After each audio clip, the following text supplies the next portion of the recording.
Ultimate MK Podquest. Neal, Corey, tell me about this fucking we race have you to won't talk shut about up the cars. We have to talk about the cars so bad. Look, I'm not gonna bother getting into the fucking details about it. I'm just gonna say the important thing, which is McLaren got a fucking 1-2, baby. Let's go! Let's go! I've never been more excited about a race in my fucking life, dude. Man, Get in! must be nice to have a thing that you're passionate and excited about. Yeah, well, Lord knows it's not Defenders of the Realm. And for me, at this point, I don't think it's anything. So after this was the Italian Grand Prix, Monza, Temple of Speed, baby. And after the sprint qualifying, that's what it's called. I'm not joking, that's what it's called. It's called the Temple of Speed, baby. Yeah. Yeah, It's part it's in of the name. title. It's crucially, yeah. So Temple of Speed, baby. do I make you speedy, baby? Hello, it's me, Kano. Hello. And so, yeah, got lucky with good position after the sprint qualifying setup. Started the race P2 and P3, which was, I think, the team's best starting position since like 2012, because they were really shitty for years. And our Lord and Savior, Daniel Ricciardo, got Max into turn 1, led lights to fucking flag after that. Amazing. And, yeah, Lando rolling up in P2. I've never been more excited about anything. I had to start the race late and pause it in the middle, which was complete agony. But Oh, shit. even then, I was sitting. So picture me sitting in this exact room I'm coming to you live from right now, listener, The Corey corner. in the dark from the Corey corner, Yeah. like cheering and like fist pumping to myself as the laps ticked down.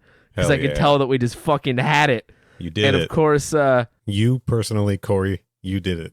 I did this. And then obviously we got a shoey on the podium, which we all love. I thought about, if I could find a way to turn that into content, I would do a shoey at a celebration as well. But I can't, Two so I won't. questions. Yeah. The fuck do you mean? A shoe? You don't know what a shoey is? No. Oh, I let's don't. go. Okay, so a shoey, I don't know if they're specifically Australian, but Daniel Ricciardo is Australian, and this is the first time I've ever heard about them, was seeing him do it. Shout out to Paul. Shout out to Paul, Shout out to Dominic. of course. So a shoey is you're hanging out, walking around wearing your shoes all day, right? And you take one of your shoes off, and you put it in your hand, and you fill it with your alcoholic beverage of choice, and you drink it out of the shoe. Okay, so the thing I do every day after work. Got it. Every day? I don't know if that's sustainable. I've never done that before in my life. Coward. You It should was do a one. joke. We It should was a both do joke. one. I should have hit the button. So I'm gonna drop a quick link into Discord, and you can just check out some dudes having a good time drinking out of shoes. This is like the scene when they're playing beer pong in the Friday the 13th remake, and then they make them drink out of the shoe. Yeah. Yeah. Shoey. Maybe that was a better cultural touchstone. That's crazy because the character in that movie who does it is named Chewy. Maybe that's where the name came from. And yeah, so We are just fucking connecting red strings all over the place here. I was having the best day of my life, and then it all came absolutely crashing down. Does the F in F1 stand for Friday? Because, man, Does the F in F1 stand for fuck Defenders of the Realm? Jesus Christ. One. All right, second question. First of all, Chewy's fucking disgusting. Oh yeah, it's gross. He's going to get sick from this. No, he does it. Hope it He was does worth it. it. He does it every time he's on the podium. It's worked out so far. Okay. He's convinced other drivers to do it. He got Lewis Hamilton to do one. All that really happened is he made like a "ew, this is gross" face. Ticking time bomb. He will. I'm cutting this out. Fuck it. Second thing. Wait, hold on. Update.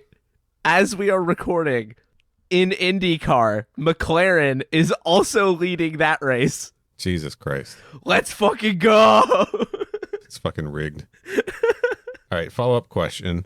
Do they drink milk? That's an Indy 500 thing. Okay. Well, we're talking Only. about that now. So, all right. Good to know. It is. Yeah, no, they get champagne. Actually, I think now, I think right now it's technically sparkling wine, but it's like champagne. It's champagne. Right. Because they were leaving the milk out in the sun for the whole race and nobody liked that. And that just seems like a bad idea. That My definitely favorite got thing people about sick. the weird milk tradition is that drivers have to list like their preferred milk option in Right. case they win. So they have it like on hand. And chocolate milk is not allowed as an option, but people keep writing it down anyway. Which is absolutely my favorite thing. Is this meant for almond milk? You know, No, it's oat like milk? Or are they it- looking for like brands like TG Lee or I think it's more like the percentage. fuck the percentage. So like I so think- skim milk 1%, 2% whole milk. But imagine doing Some fucking daredevil just because like give me just straight half and half. imagine a 500-mile race in a big hot car, and it's like 40 degrees Celsius. Sure, it's like 800 degrees Fahrenheit. And then you hop into that car, and you're standing on that brick start finish line or whatever. I think that's in Indy, and you're like, give me a big old bottle of nothing's gonna quench my homogenized milk. What are you talking about? fucking thirst than some fucking cow milk right now. That will kill you faster than doing 100 shoeys in your life. You could do a shoey every day for a year. And don't ever do the shoey with the milk. That's a terrible thought, but Oh, and the regular versions aren't. Jesus Christ. okay, so here's the deal, right? Right. KO-FI/MK Podquest, new goal. I'll do a milk shoey for like, I don't know, $300. Gonna change that goal right now. Yeah, 100%. Also, on that note, to everybody who decided to financially support Mamma Mia excursions for me a couple weeks ago, an episode is going to come of that. It's just been difficult to get the ball rolling, but rest assured, had to turn that into content, so stand by for that. And now I might end up drinking milk out of a shoe. Might That sounds so gross. target Oh, man. $300. We're gonna bump that down to 200 Why are we doing that? to make it 250. realistic. 250. Final offer. Corey will drink milk out of. No, could you phrase it? We'll do a milk shoey, please. SHOEY. That's gonna be the description. Drink milk out of a shoe. This is called. Why the fuck am I not typing? I feel like do you have to It's tell people that called, that's what a shoey is? I guess you didn't know, so maybe. Spell it again. Shoe and then Y at the end. SHOEY. Yeah. Update. Okay. New goal set. This is not why people are listening to us. and for everybody else who was like gave us money because I said for $100 I would live stream myself reading Sabrina the Teenage Witch comics. That is absolutely happening soon. So stay tuned to our Twitter account for announcements. I like how even this description of me doing a shoey for $250 just says we'll drink milk out of a shoe, as if milk is the expected beverage for that, which it It is. extremely is not. No, it's got to be milk. Oh yeah, I've signed myself up to that. I don't know why I said that. I've made it grosser than it needed to be. But It can be milk or Coke. I'll edit it later. It'll be milk or Coke zero. there are sugar people who think energy you drink. should. There are people who think that you could drink milk and Coke together. Have we talked about that? Jesus Christ. Do we have to talk about it? There's people on Twitter that I've seen on Twitter who are like, yeah, man, it's really good if you drink Coke and milk. I'm not joking. This isn't like a bit. People stand by this in their actual real human lives. Those people are just horrible. They didn't even win a car race or nothing. That's disgusting. They're just doing it. That's disgusting, says the guy who drinks Coke with coffee. Has that drink like become part of your rotation? Like, how is it? How's it doing in your life? I have one every now and then, but I can't find the zero sugar version. They just have the regular sugar version, so it's like once every few weeks. I'll be like, fuck it. How much sugar's in one of those? You gotta space it out that far? I don't even know, man. I can't. I don't have a can in front of me. Coke and coffee, nutrition, facts. This is why people listen. I'm not going to let us do this for 20 minutes. We're going to have to talk about the episodes soon. That's not true.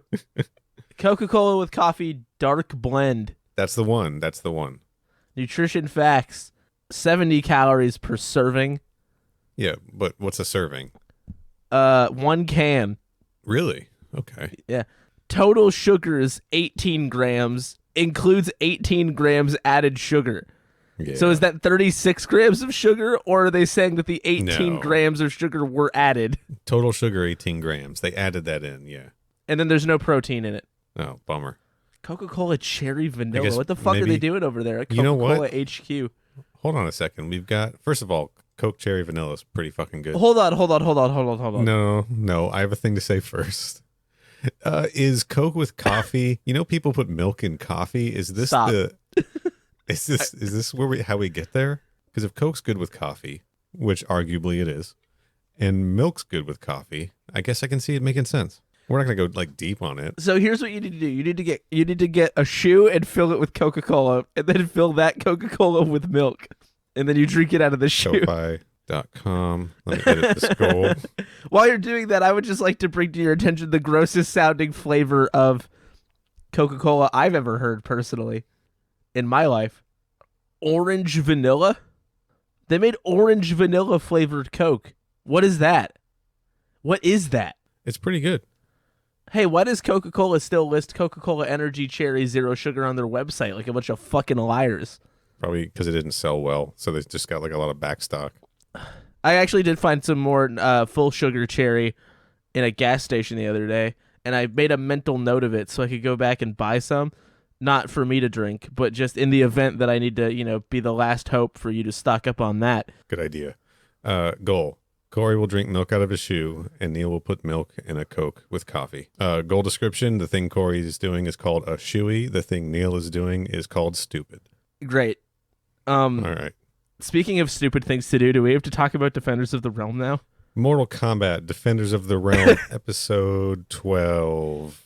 Of 13. Abandoned. We're almost there. We're almost there. You want to go over to the Corey corner? I guess. Welcome to the Corey Corner. Hell yeah, dude. Look, those engines are starting. That's your own race right here. I'm going to race to the end of this episode, if you know what I mean. You've got pole position or something. That's a thing, yeah. Yeah, I know. Just like the hit video game I know shit. Outrun. I played pole position. I also played F1 World Grand Prix on the You Sega did. Dreamcast. And guess Yeah. what? I have a little trivia about that game. They matched the weather conditions To the race that happened in real life? of all the races that happen in real life. In that That's game. awesome. That's kind of fucking cool, right? So if they they couldn't do variable weather conditions, so they're like, we're just going to make it as real as possible. Oh, that's sick. Yeah, I think maybe they still do that in that series if they still make it. I don't fucking know. You They would know better don't than still I do. make it. Codemasters makes the F1 games now, and you can pick whatever weather conditions you want. Codemasters can suck it. That's not, well, Also, happy birthday Dreamcast. It released in North America on 9/9/99. It is its 22nd birthday. I like how, I think I'm going to have to Also, 9/11, never forget.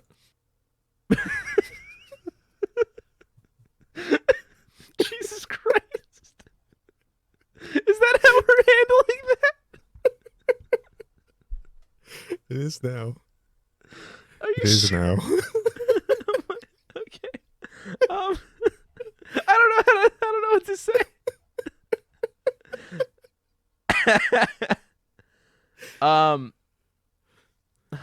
Well, you'll figure it out in the edit how to make this not sound terrible. I'm just going I'm to leave leaving that it to in. you. Including my complete befuddlement. Yeah, that's the only thing that's going to make it work. Great.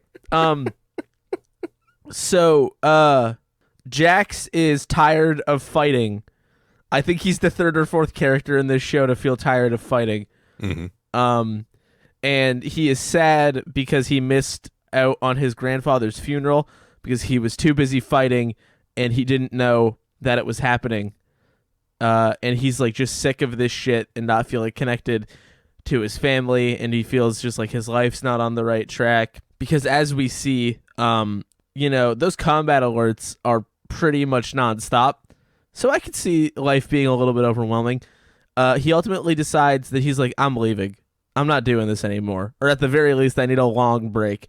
Sonya tries talking him into a short break, and he's like, I don't need a vacation. I need to get the fuck out of here. Which everybody seems to be varying degrees of supportive of. Except for Raiden, who tries to like talk him into not doing it as if he's being some sort of coward. But we do learn the valuable lesson that apparently you can just walk away from being a defender of the realm whenever you kind of feel like. And then he goes to a cabin on a cliffside that allegedly his grandpa liked to hang out at, but I would love to know how his grandpa ever got there on this weird cliffside cabin disaster place. And he's hanging out with this woman named Ruby. Nightwolf is spying on Jax, and Sonya wants him to spy on Jax. So they spy on Jax, and Sonya's like, ooh, I don't like other women. Newsflash, though, she is correct because Ruby is some sort of spy from a realm whose name, to be completely honest with you, I never fully caught correctly. Yeah, my best guess, hold on, is Henpar.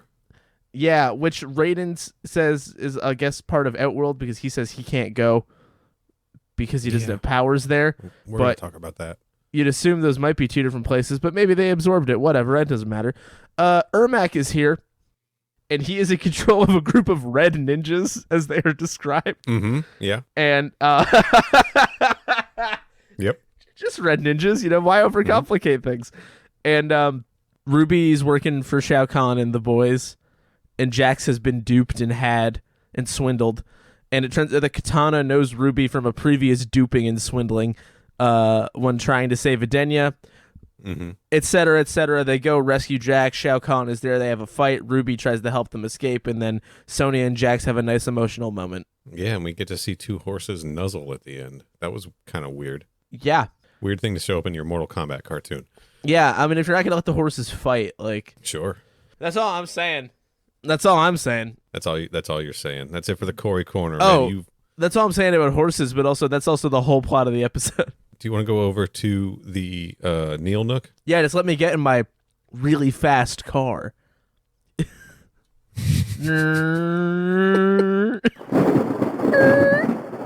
Welcome to the Neal Nook. It's Gucci. That was drifting at the end. Hope it wasn't a convertible because that storm is coming in, baby.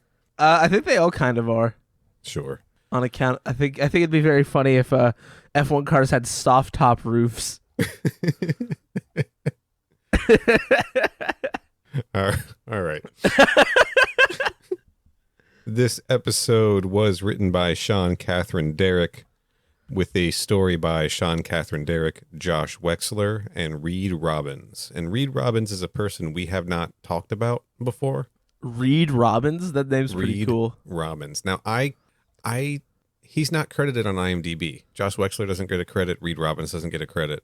Neither of them are credited on IMDb. Just Sean Catherine Derrick. She's got some major pull over there at the Internet Movie Database.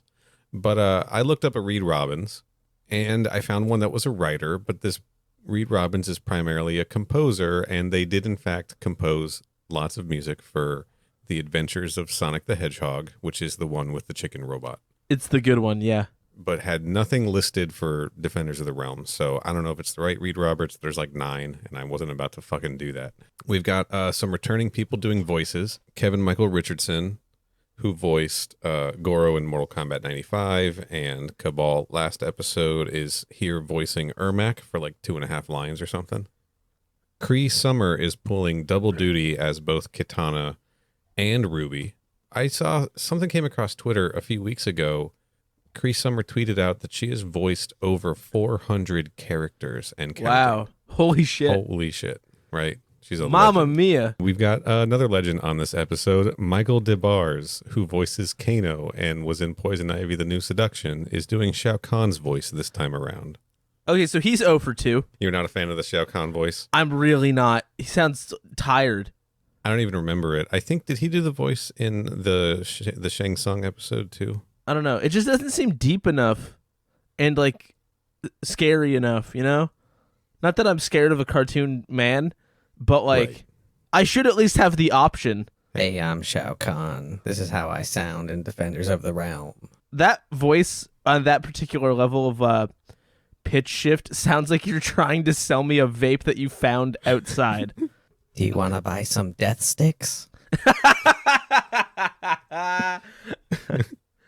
What's that name of that diner, man? Do you know what I Is mean? We've talked about this before. I don't remember. Is it just like Max or some shit? There's an X in it for sure. Star Wars diner, man. Hang on. We'll do it again. Fuck it. Why not? Jetster. What's that? Dexter Jetster? Yeah. Nicknamed Dexy Jet. Dexy Jet. Dexy Jet's going to be the name that I make Vaporwave under. Dexy. I don't know what I got here. Trying to make an Offspring joke and a Dexy's Midnight Runners joke, and neither of them are worth it. You know, to make a good joke, sometimes you gotta break a few death sticks. Yeah, last time we saw Shao Kahn. Sorry, hold on. Oh, I'm sorry. Do we have to talk about? I'm sorry. Do we have to talk about Defenders of the Realm now?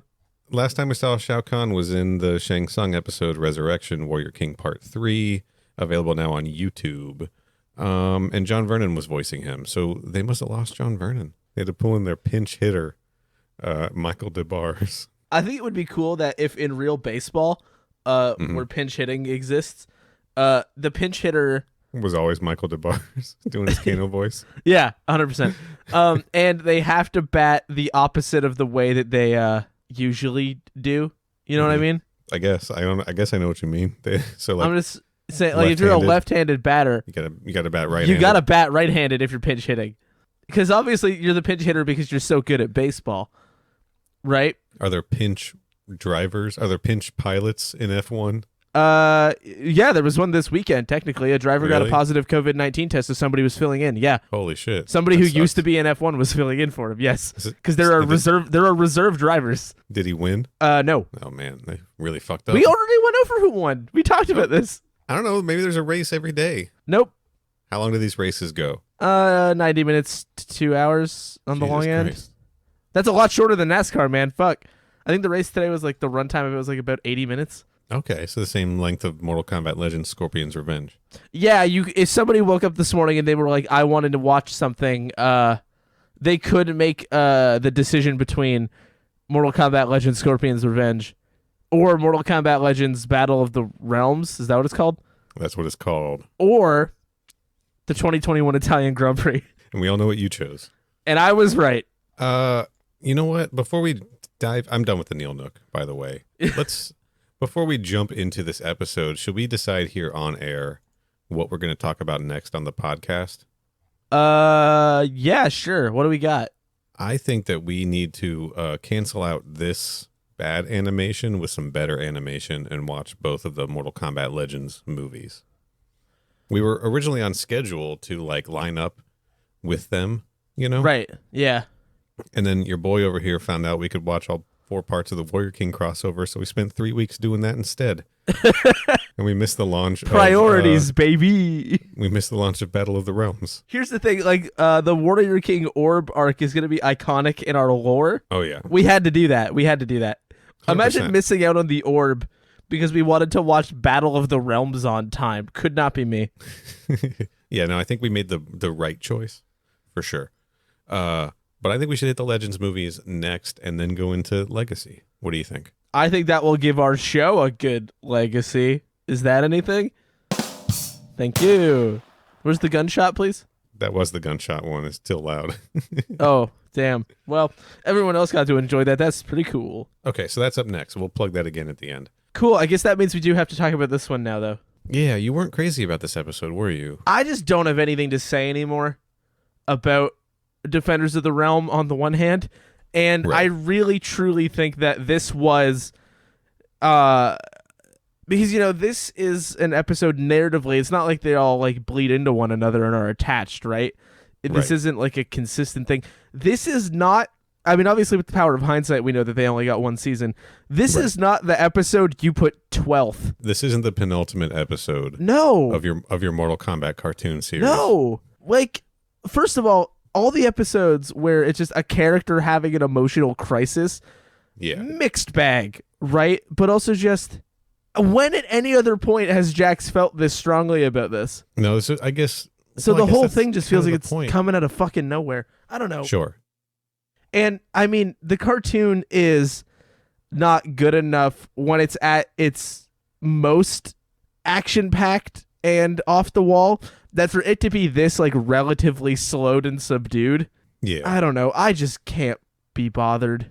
It's the show has an issue with a balance. Yeah. Like it's a colorful action cartoon for little babies whose parents won't rent them Mortal Kombat, the video game.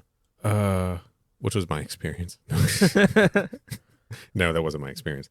And so it's trying to it's just trying to give life to the characters, to give, make us care about these fuckers. Which I guess is admirable, but at the same time, also giving us action, but the action is just not representative of Mortal Kombat in any way. I mean, we get to see the characters who do the things they do in the games, and that's fun, but it's just, it's not exciting or cool looking, And man, I can't wait to be done with this either. I guess can't that's a short fucking version wait of what I'm saying, because I don't, I was looking forward to this. Because I was like, this show's crazy. It's gonna be fun to talk about, and it's just like, man, I'm not really having fun. I thought I'd be having fun, and I'm not having fun. We're already doing our we regret this decision post mortem. Yeah, I don't know. We just gotta. It's not fun anymore. It's not fun anymore. No. I also think that the variety and the strangeness of that very same Warrior King arc has tainted the return to this show. I think because you're it's right. not gonna reach that anywhere near ever again. So we're just like chasing the dragon. We're chasing the savage dragon, and and we're no, not doing it. no, do it. Could not find a way to make a pun out of Kill Rathy. Not off the cuff. Kill Rathy. I just met her. Thank you. Also, just as a quick note, I would like to send you a screenshot of Shuey Regret. He looks like he's having a bad time. Oh my God, yeah, Jesus Christ. This is why you don't drink liquids out of a shoe. And that's not even his shoe, that's Daniel's shoe. That's the worst. That makes it worse, dude. God, I love it. Don't drink out of someone else's shoe. You're not going to be accustomed to the taste. So Lando and Zach have drank out of the same shoe. And that was Daniel's shoe, and then Daniel drank out of his other shoe. The fuck are these? For anyone just tuning in, we're talking about F1 victors drinking liquids out of each other's shoes on the podium. It's good shit, dude. Last time Danny Rick was on the podium, he got Lewis Hamilton to do it, and he made a similar "this is disgusting" face. Gross. You might have said that earlier in the episode. I don't think I mentioned Lewis, but I have now. I wanna come to Warrior this King is the Lewis Hamilton of Defenders of the Realm. There it is. I want to come to this episode's defense a little bit, because I do think it's in the wrong place for sure. If this had been an earlier episode, if this had been like the episode we got instead of the one where Jax is mad about not having his arm attachments. Yeah, that would have been better for sure. And then this could just be anything else. The show would have been off to a much better start if you move this one up in the episode order, and get rid of that dumb fucking reptile episode where he builds a Jax out of rocks to trick the lizard man. Here's the thing, though, that was really funny. Sounds like this show has a reptile dysfunction. And there's nothing funny in this one, but that was really funny. So we have to pick our shots very carefully. If we want to talk about how to improve Defenders of the Realm, you have to have the show lean into its strengths, which I genuinely think includes keeping the dumber shit. I don't know. It's a hard. I don't have the answers. How about that? All I'm saying is, look, in some ways, Conquest did not stick the landing either. So, but Conquest was far more consistent and fun. Yeah, well, it's structured that way. I just mean, near the last few episodes, shit got weird over there, too. I'm trying to give Defenders of the Realm some credit that this is just something Mortal Kombat does. You even see in the video games, too. By the time they get to the end of an arc, before they rebooted it, shit just got really stupid and weird. It's true. Yeah, they just, Look, we all know Taven, okay? All right. You know what? You leave my boy out of this. Jesus Christ. Do you think Taven would drink out of his shoe at all? If he had to. I mean, dude's a badass. If he had to, do to survive. You don't think he would do it for a fun? No, he's not. He's not a showy guy, man. He gets forced into all of these fights he's in. I know his whole entire story is just meeting someone and then they attack him and he fights them. He's not picking these fucking fights. He could pick to drink out of his shoe though if he wanted. He doesn't need to. He's got that. He's got this new metal band to front. He's got other shit on his mind. How did we not make a joke about Taven being in Shasta McNasty?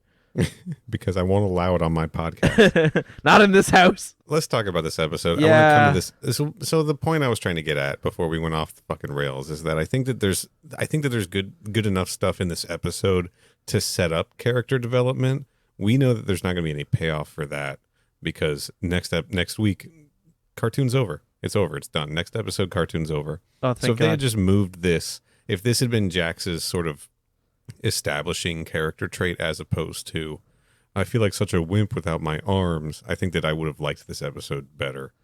And I honestly think you could watch these in whatever fucking order you want. Like, it really doesn't matter. We should have done that.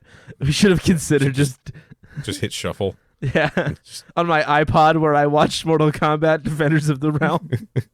So, episode opens up with the gang fighting a bunch of Shokan. And already I'm like, okay, things are looking up, right? I love the Shokan. I love when the Shokan show up. I love when they get their asses kicked by cops. It's always fun. And then they beat up the Shokan, close the portal, and then it starts raining, and Sonya and Jax run and take cover under their dragon jet. And that's when Sonya's like, I can't believe you're leaving us, man. Right? Right. And Jax is like, well, my grandpa died, and I missed it because I was beating up displaced outworld nomads. And I feel bad about that, and I want to just, I guess, go to the funeral. Is he going to the funeral? No, he missed the funeral, and he's upset that he missed it.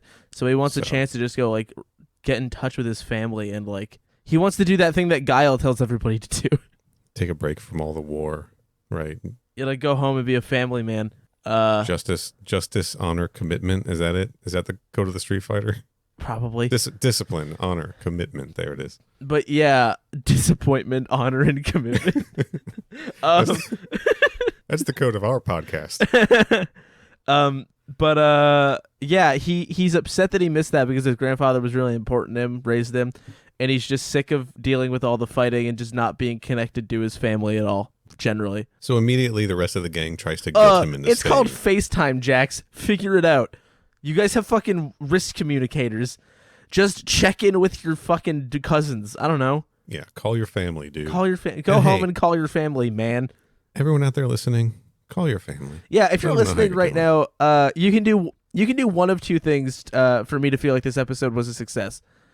You can send in proof of you doing a shoey, entirely optional. Or just call your parents or grandparents, and I'll just know you did it. You don't even have to prove that. But if you do a shoey, I would like to see it. Record a private conversation you have with your grandparents and email it to us at mkpodquest@gmail.com. Send us a voice message on Anchor of you having a deep personal conversation with your grandparents. Yeah, we'll play it on the show. Anyway, but Jax's mind is fucking made up, right? And Sonya's taking this hard. She's trying to talk him into taking a shorter break. Liu Kang's telling him to take a vacation. Stryker's telling him to, I don't know, probably just suck it up and be a man or some stupid shit like that, right? And Jax is like, Katana's like, nah, you're good, bud. Yeah, Katana's like, I understand. Because I'm Katana and I'm cool, right? Katana's getting some shit to do in these last few episodes. I'm pretty psyched about it, honestly. Yeah, it's been interesting. Shout out to Cree Summer. So, but they get back to the cave, and Jax is like packed and ready to go, right? And he's saying his goodbyes. We see him in his street clothes, which includes a shirt, surprisingly enough. And he's taking off his gauntlets, his arm enhancements. I actually, I'd spent several episodes kind of forgetting that that's how his arms worked. So when they were off, I was like, oh yeah, he could just kind of do that. What if he just painted them? Oh my God. Body paint. Yeah. He was really into the Blue Man Group. It's like that episode of The Weekenders where Carver had lucky shoes and he has to do a what? Tell me about The Weekenders. Do you not know what The Weekenders is? Tell me what it is, because I might. The Weekenders was like a cartoon for kids. Yes. Yeah, it fucking was. And yeah. the main kid was blonde and they hung out at a pizza place that changed his name every episode. That's Tino Tonatini, dude. Love that show. Yeah. So Carver had lucky shoes and he had to do like a race against some dude who sucked. Something happened to his shoes. They got all fucked up.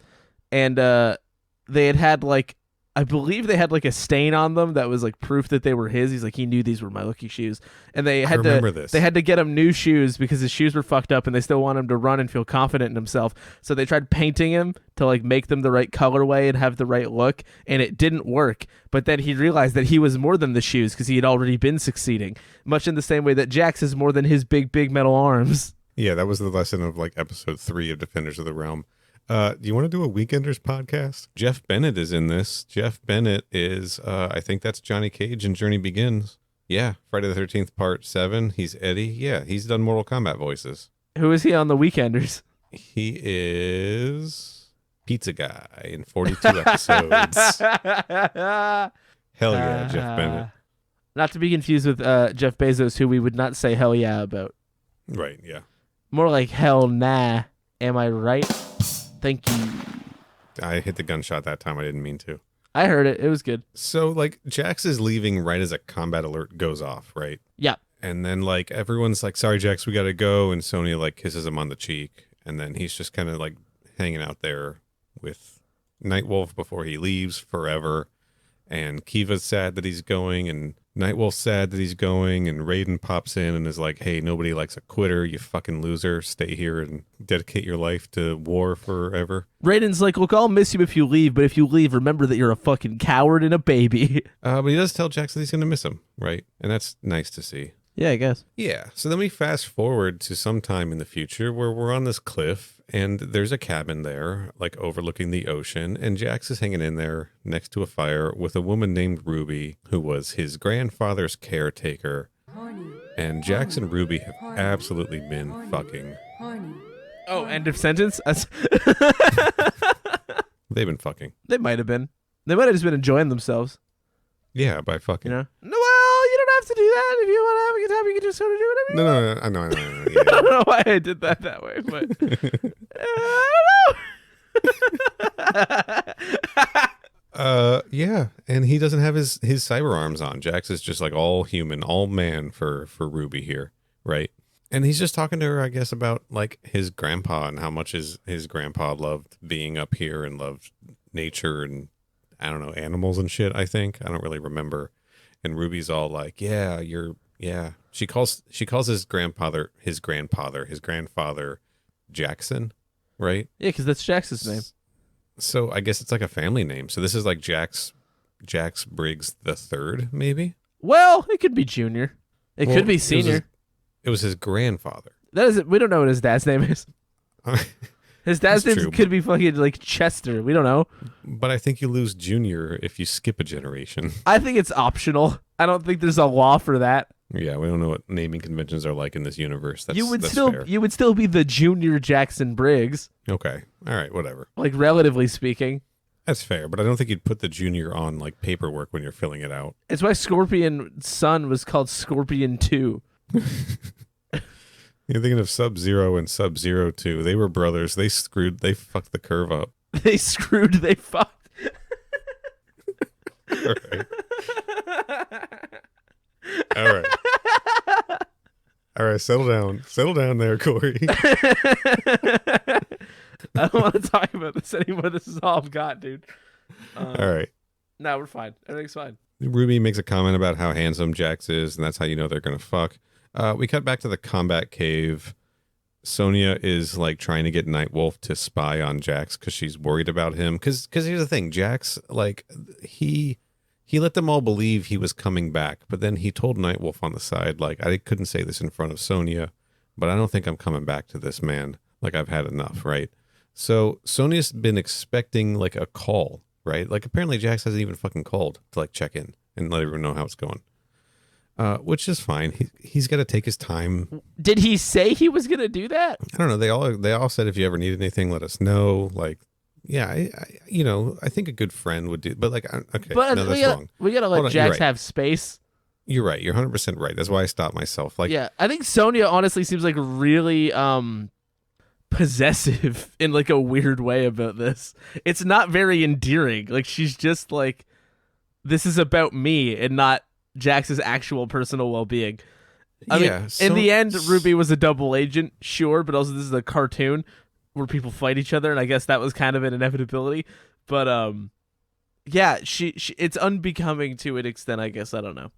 well, she's dealing with some codependency issues, right? Like, let's talk about her entire journey as long as we've followed her. She lost her partner, Wexler.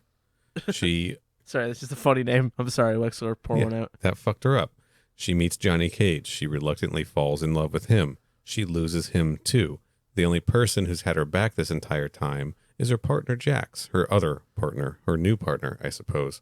She's formed like a really like specific codependent relationship with him. She has no one else in the cave she can relate to. She tried relating to Katana. It didn't go super great. It went fine, but like it's only going to go so far because Katana's not going to make face masks with her in the kitchen. She can't like hang out with Stryker because that dude sucks. Like, what is she supposed to do? Like, sit around? Like, all she's doing right now with Jax gone, her best friend is sitting around the cave, petting the dog, and trying to get Nightwolf to like check in on Jax. That's all she's got. I feel bad for her. She needs therapy. She needs to work on these codependency issues. But I don't fault her for it. She's been through a lot of trauma. She hasn't been able to like sort through it and work through it. She's just been like fighting cybers for years at this point. It feels like we've been doing this podcast for years at this point, about Defenders of the Realm. But at the same time, you know, jokes aside, yeah, I guess. But this is also just a cartoon for children. And Sure. while all those things are true, it's maybe not being presented with the most tact in the world. No, And therefore it just 100%. becomes annoying to have to sit down and watch it. Yeah, no argument here. Yeah, no, for sure. But like, you know, it just makes like now I have to sit here and watch this show do its version of that instead of just, I don't know, something interesting happening. Yeah, and like when you're dealing with that kind of stuff in real life, you can't even distract yourself with this cartoon because it's just going to remind you of all of it.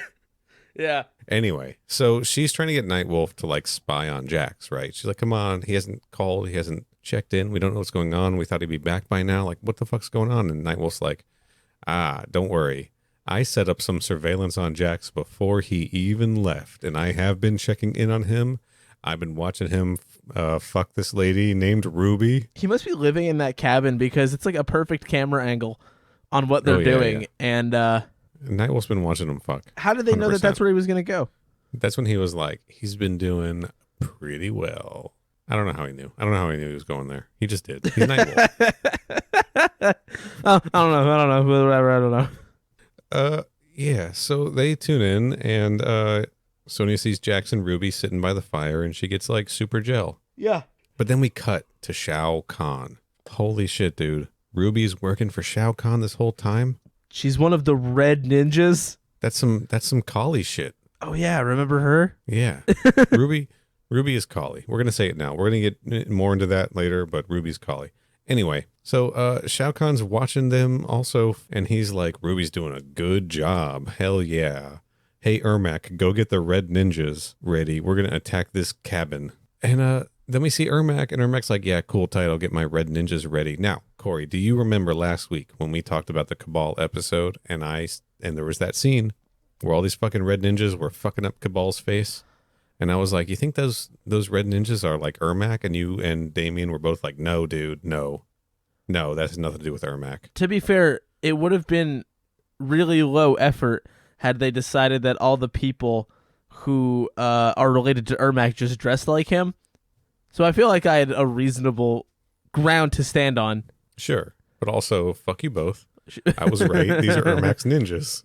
Or hold on. Or Orb. They're Shao Kahn's ninjas, and Ermac's one of them, and they all wear red. Could be. Because Ermac is very much working for the man. Yeah, but he's in charge of the red ninjas. That doesn't mean he decided that they will. Like, it's not like on Wednesdays we wear red ninja outfits thing. Like, No, it's his squadron. The red ninjas are his. The Shokan are Shiva's. The nomads are Carbacks. oh God, remember that guy? Oh yeah, I remember Carbrak. Yeah, Dude, So- I love it when I need to buy a new car and I need to get the Carbracks.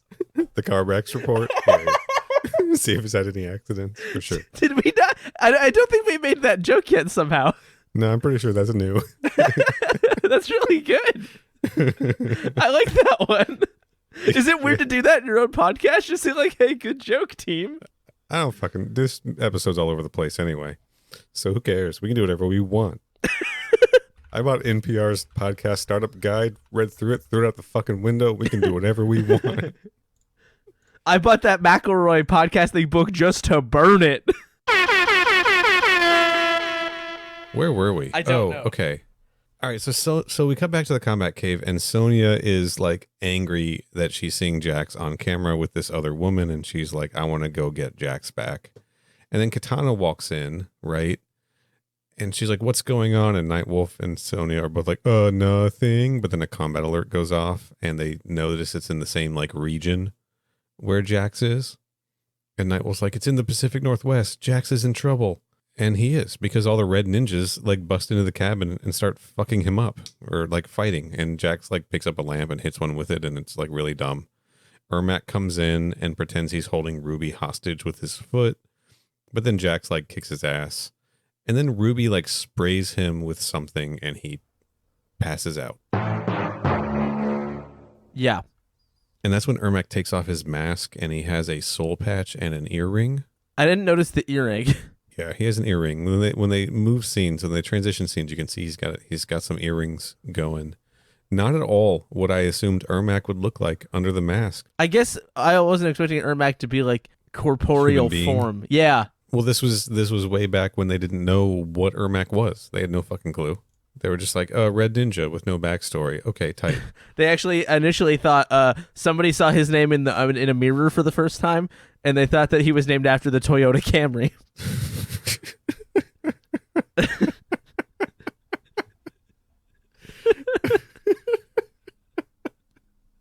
Ermac gets incredible gas mileage. The dumbest thing you've ever said. Did you hear me laugh when I realized I could say it and then almost ruin the delivery?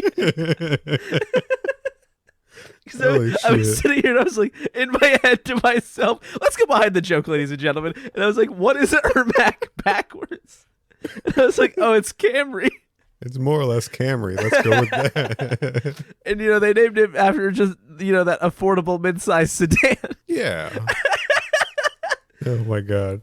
This is the dumbest show in the world. I think it would be cool if every time Ermac opened his mouth to talk, it was a big horn honking sound. Because he's a car. Okay. I've seen through your ruse, Ermac. Oh boy. All right. So this is when it's revealed that Ruby's she's a fucking spy. She works for Shao Kahn. Holy shit, right?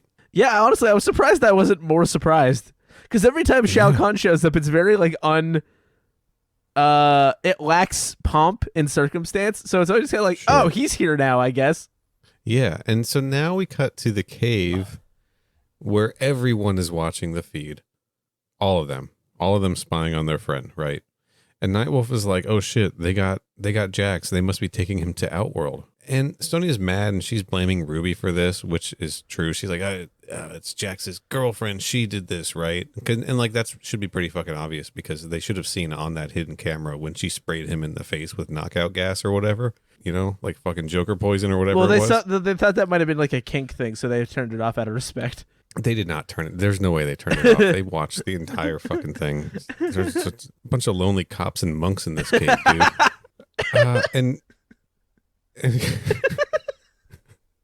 And Katana's like, that's Ruby. I know her. She's an old friend who betrayed me, who isn't my other friend Kali who betrayed me. And right. we get the history, right? Ruby vowed to help Katana rebel against Shao Kahn, but then she joined him, just like Kali did. Hold on, is this a big theory, boys? Do you need to hit the thing? I'll hit it. I'll hit it for fun. I do have a little big theory, boys, here. Big theory, boys. Big theory, boys. Ruby and Kali are the same character there. I said it. And also, Ermac survived in the same way that Kano and Shao Kahn and everybody else did. You can just fucking come back to life in this show, unless you're Johnny Cage. That's it. Maybe Johnny Cage wanted to be dead. Wouldn't you? To avoid Defenders of the Realm? Let me tell you, yeah. I'm a podcasting ghost. So they're like, shit, we gotta go get Jax. They must be taking him to the Black Tower. And then Katana's like, no, they're not taking him to the Black Tower. They're going to take him to Ruby's realm in Hen Par. And, we think. That's Katana's theory, right? It's like, I bet they're taking him there. Sonya's like, let's just fucking go. It's combat time. Let's fuck shit up. And Katana's like, no, we should make a plan first, right? So we cut to this realm of Hen Par or whatever it's called. And yeah, here's another mini theory, boys. Big theory, boys. We should have a sound drop for this, but it just plays quieter and it's shorter. Sure. I think the way that the realms work in this one, because they identify Hen Par as a different realm, but Raiden says that he can't go with them because he'll have no powers in Outworld. I think in this universe, we saw this in Annihilation also, where we saw like the Edenian temple ruins in the Outworld Earthrealm fusion situation, that these places started out as their own realms and then they just sort of get combined into Outworld, right? So they're still maybe like the term for these different divisions, like Shokan or Kuatan or whatever they call the Shokan realm, and the Cobalt mines and the Henpar and whatever the Crystal Realm maybe even is a part of this. These are like suburbs. Ilkan is maybe even a part of this. They're just counties. They're just suburbs. They're just states. They're territories that are all part of the same mass. Provinces. Now, but they still call them realms, right? I think that's that. I think that makes sense. So we are actually going to Outworld, but specifically to the location that Henpar is now in Outworld when we go there. Not unlike Motaro's region or Shang Tsung's area. Shang Tsung's area on the map. Motaro's region also on the map. Remember Shang Tsung? Damn. Yeah, I do. God, that was a good episode, and that was a good television series. And Bruce Locke, call me. Bruce Locke, call me. Bruce Locke, just call come on the us. show. Bruce Locke, come on the show, please. Bruce Locke, answer my DMs on Instagram. Bruce Locke, answer Neal's incredibly thirsty DM. I just want to talk to the guy. Anyway, I didn't say what you were thirsty for. Maybe it's shoe milk. I don't know. Fuck. Like thirsty for content. So we're in Henpar or whatever it's called, and Shao Kahn is complimenting Ruby's talents for seduction, which feels very Jeff Meek Shao Kahn to me from Conquest. It was really weird to hear a baby cartoon talk about seducing another person, but it happened, and Jax is now chained to a wall, so it works very well. I laughed. Sorry, dude. I was in the mode of Ruby mode 7 graphics. Ruby is a Denian. That's that. I lost my fucking mind when I saw Ruby in like the ninja outfit? Ermac costume. Yeah. But no pants, because it's like the Halloween, like the woman's Halloween costume version. The of sexy Ermac's Halloween costume the sexy version. Halloween costume, sexy red ninja. I was not expecting that at all. I was expecting some Edenian shit, right? I was expecting a twist on Kali's outfit or Katana's outfit or something, not ninja armor over like a leotard. But that's what we got, and she's looking kind of sad about what she did to Jax. You know? Yeah, I mean, she could have just not betrayed him in the first place. Man, we're so close to the end. Nothing else happens. Nothing else happens. Nothing else happens. Listener, you can go to YouTube. Go to YouTube, the YouTube website, youtube.com/videos, I think is what it is. That's where they keep all the videos there. You're an idiot. Sorry, dude. And if you go to youtube.com/comments, that's where the comments are. Fucking Do not go to youtube.com/commercials. You already know. Just ads. But just ads for TikTok. Shit, what was I even saying? Oh yeah. If you want to know what happens at the end of this episode, go watch it. Just type in Mortal Kombat Defenders of the Realm. We have to finish this off, man.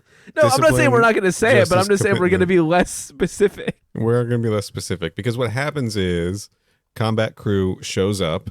They're going to split up into two gangs, right? We're going to have Nightwolf. Oh, Nightwolf's off the bench, dude. That's important to know. Finally. Nightwolf's coming with them because they're down one, right? Sixth man. So, is that the basketball term? Sure, fuck it. I think. Katana's plan is that Liu Kang, Stryker, and Sub-Zero are going to divert the forces while they're going to divorce each other. While Nightwolf, Sonya, and Katana go search for Jax, right? And they land and are immediately attacked by Ermac and a whole bunch of red ninjas, right? I can't believe they're just called the Red Ninjas. Jesus Christ. It's a dumb show. If it ain't so broke, see Nightwolf. Red Ninjas. So Nightwolf and Kiva do the fusion dance. Sub-Zero makes a big ice wall, and that Ermac is now focused on melting through because in this universe, Ermac has fire powers. And is a human man. And is a human man with an earring and a soul patch. He's basically Taven. Yeah, you're actually 100% right. Taven has fire powers too. Yeah. Holy shit. Talking about a big theory, boys. Am I right? Big theory, boys. Big theory, boys. in this universe, Taven was awoken, changed his name to Ermac, and works for Shao Kahn. There, we did it. Sold. So Nightwolf, Sonya, and Kitana, who from here on out of my notes I refer to as Nightwolf and the girls, sneak into the tower where Jax is being held, and then they fight some cybers, right? But these cybers are different. These are big cybers. These are like skeletal cybers. They're huge. They're taller. They're wider. They got more definition. They're better animated, but you don't see a lot of them. They got 120 frames a second. they're at least running at 60, right? The refresh rate's out of control. They're like Dreamcast, cybers versus PlayStation 1 cybers that we've been seeing since the beginning. More like PlayStation Fun, am I right? And so they fuck up these big cybers. They bust into where Jax is being held. Sonya, they free Jax. Sonya, I think, brought his arms. I'm not sure. She's holding something. Yeah. They got the arms. Yeah, so either she brought them with her, or when Shao Kahn, when everyone captured Jax, he had his arms at the cabin, and they were like, we better grab those arms, too. They knew that they were going to need them. Ruby and Kitana fight, and it's kind of a nothing fight because, like, they sort of throw a few kicks at each other, and then Ruby's like, I joined the winning side, that's why I betrayed you, but then she, like, very quickly just stops fucking fighting and is gonna, like, let them get away, right? And they just, like, the four, like, Jax and Nightwolf and the girls just start walking away casually while Ruby lets them, until they open a door and Shao Kahn is there with a whole bunch of these other big cybers again, right? Yep. And they're like, oh, fuck, we're fucked. But then Ruby has a change of heart and pulls a switch, opening a trap door beneath the gang, and she dives in after them, and they all escape. Didn't see that one coming at all, of course. But Sonya doesn't trust her. Sonya's like, I'm not going anywhere with her. Ruby's like, hey, I'm in danger now, too, because I betrayed Shao Kahn. You have to trust me. And I mean, fair enough. Would be a weird bait and switch to, like, I don't think you can convince Shao Kahn that you were always on his team if it involved faking your betrayal. Right. He seems like a kill first, ask questions never kind of guy. He's got all these new robots. He wants to put them to use. He's just itching for them to be able to fucking kill something, because they do a shitty job in this episode of doing any damage whatsoever. Katana gets hit once. Oh, does she? Yeah. Yeah. Well, Also, worked out fine for her. They should call them brobots. Oh my god. So everyone gets back to the dragon jets, right? And Jax is like, come with us, Ruby. And she's like, I can't. I was wrong to work for Shao Kahn. And what I felt for you really was real. Jax, when we fucked in front of that fire in your grandfather's cabin, that was real. I'm choosing to believe that cabin had that big portrait of George Costanza on that. You know the one. Sure, everyone knows the one. You know the one. Yeah, we all know the one. Where he's just vibing, clothes optional. Yeah. But she's like, but I live here in Outworld, and I can't, like, shy away from my duties to protect this place. I need to make up for all the shitty stuff I did. It'll never work out. We're just of two different worlds, right? And like Jax isn't too beat up about it. He's kind of like, oh, thank God, this is a high maintenance relationship, you know? Like, she did try to murder me a couple times. So, like, anyway, they all fly off, and Ruby stays there. Ermac survives. Shao Kahn survives. This episode just really didn't fucking matter at all. Nope. Not even a little bit. Yeah. And it's not especially enjoyable to watch. No, but back at the combat cave, or I guess we're outside the combat cave, like on the mesa, Jax is like up on a cliff again, like where his grandfather's cabin would have been. If that's where his grandfather had built it. If that's where his grandfather built it. We know Jax's grandfather loves cliffs. He loves high altitude, overlooking scenic views. We know one thing about Jax's grandfather, which is that. All we know about Jax's grandfather is that he loved elevation. He loved being higher up than horses because he didn't respect them. He loved being well above sea level. If that man had one thing he loved about life. Anyway, Jax is up there and he's just watching the wild horses run around, right? Like that Rolling Stones song, Wild Horses. Sympathy for the okay, no, yeah, you're right. Yeah. Ow. Yeah, and he's like, and Sonya comes up and joins him, and she's like, oh, I didn't know you like to come up here. And he's like, man, it's just been a long time since I haven't taken the time to, you know. And they just kind of reconcile, right? And he agrees that, like, I have a responsibility to the team and to protect this world from Shao Kahn. I've seen now what'll happen if Shao Kahn takes over Earthrealm, and I can't let that happen. So I'm here to stay. And like Sonya's like, I'm really glad that you're staying because you're my best friend. And yeah.